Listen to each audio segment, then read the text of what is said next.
G'day, welcome to the Lost Mile, and today I'm going to head off to Mount Crawford Forest for a ride and see what I can find, have a bit of a look around, maybe uncover a bit of history about the place, and also a few small towns on the way there and on the way back. Come along for the ride.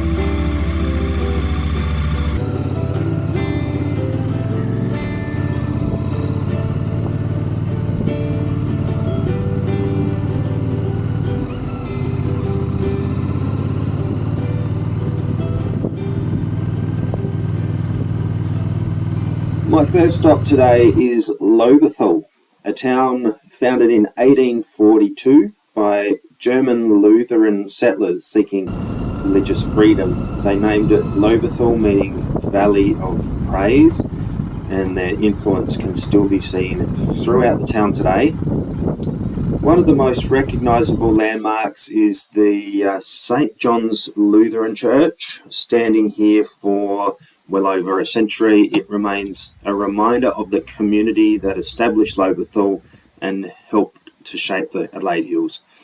Lobethal also became one of South Australia's important manufacturing towns. Onkaparinga Woolen Mill employed generations of families.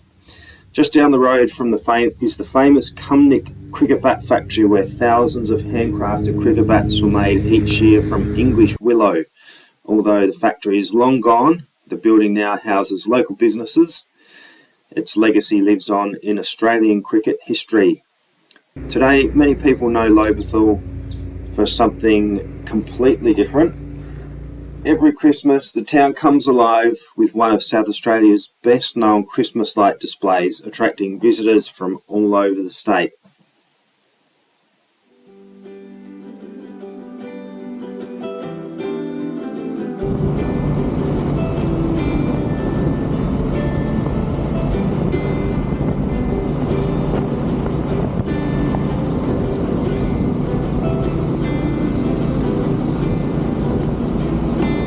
Leaving Lobethal behind, it's time to head north towards Birdwood.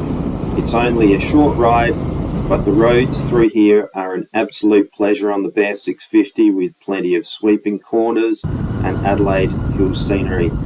As I roll into town, it's hard to imagine that Birdwood wasn't always called Birdwood.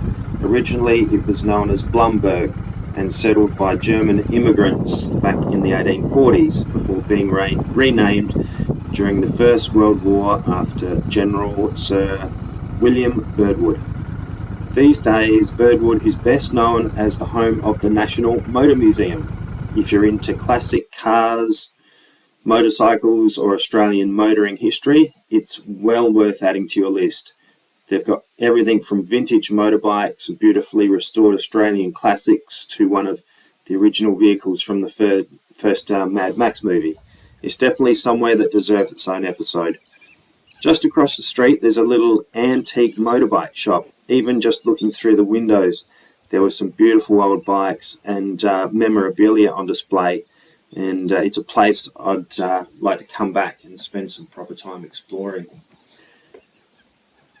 Before leaving town, I made one last stop at the Birdwood Soldiers Memorial.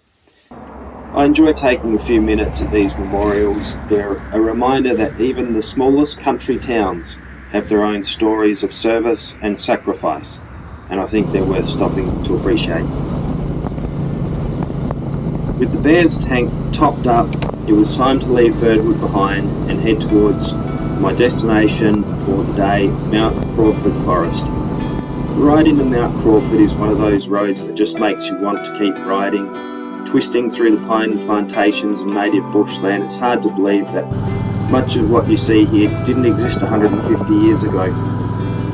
By the late 1800s, South Australia was facing a serious timber shortage, and colony had cleared much of its native timber to build homes, fences, railways and mines, and it quickly became clear that something had to change. The answer was to create an entirely new forest. Beginning in the 1870s, foresters started planting Monterey pines here at Mount Crawford. Over the decades, these plantations expanded into one of South Australia's largest production forests, supplying timber for homes, furniture, mining and countless other industries. Today, forests covers thousands of hectares and continues to be carefully managed.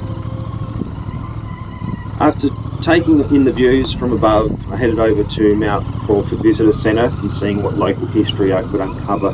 Unfortunately, it was closed, but there was a map outside highlighting a few historic sites. One place that caught my attention was the site of the old Murray Vale Presbyterian Church and its cemetery tucked away in the forest. You have arrived at Mount Crawford Cemetery.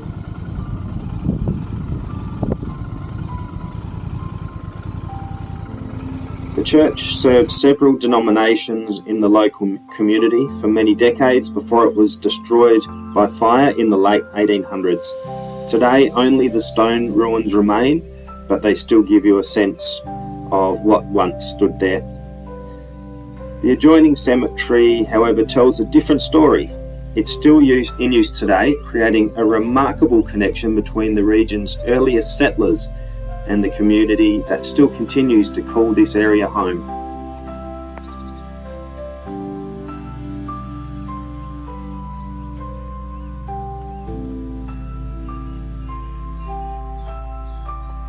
Had a bit of a search and kept an eye out for more ruins around Mount Crawford. I'm sure there's plenty there, I just didn't have time to search too in depth today.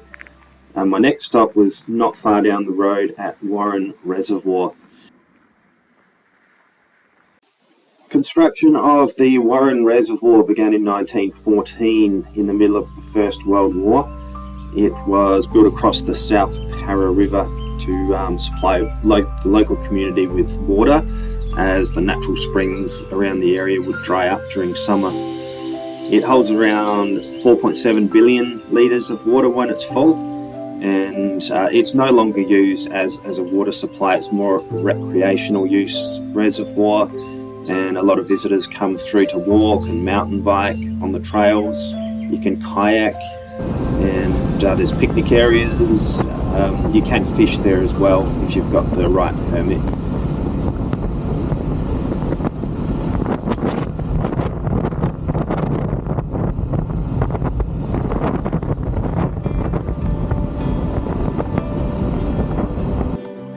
From Warren Reservoir, I made my way into the historic township of Williamstown, which was established in the 1850s and became an important service town for farmers, travellers and bullock teams moving between Adelaide and the Barossa Valley. Today it still has that relaxed country town feel, plenty of heritage buildings, wide streets that hint at its past. I stopped at the Victoria Creek Reserve and had a chance to stretch the legs. It's a peaceful little spot in the middle of town with shady lawns, walking paths and a creek winding through. Sometimes it's nice to slow things down for a few minutes before getting back on the road. With lunch finished, it was time for one more stop before leaving the area and heading to one of South Australia's most unusual attractions, the Whispering Wall.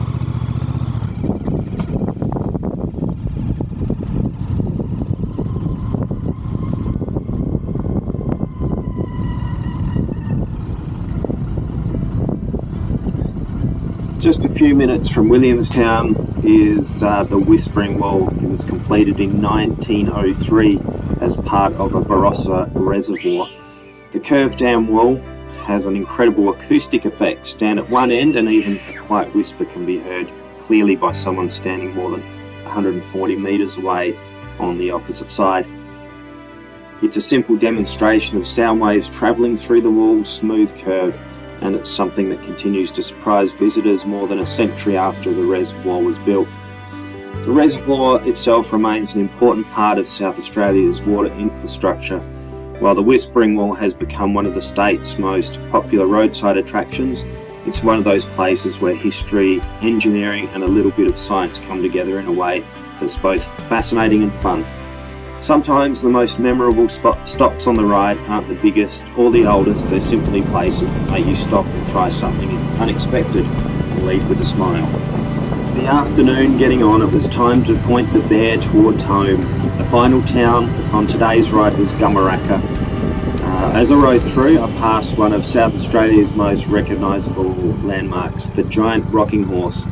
At over 18 metres tall, it's been welcoming visitors since 1981 and it has become an icon in the Adelaide Hills. With that, it was time to head home. From the history of Lobethal and Birdwood, through the forests of Mount Crawford, to the quiet country roads, hidden corners along the way, this ride was another reminder that you don't have to travel far to find a good adventure. Thanks for coming along for the ride. If you've enjoyed exploring the Adelaide Hills back roads with me, I'd appreciate it if you subscribe, and I'll see you on the next Lost Mile adventure.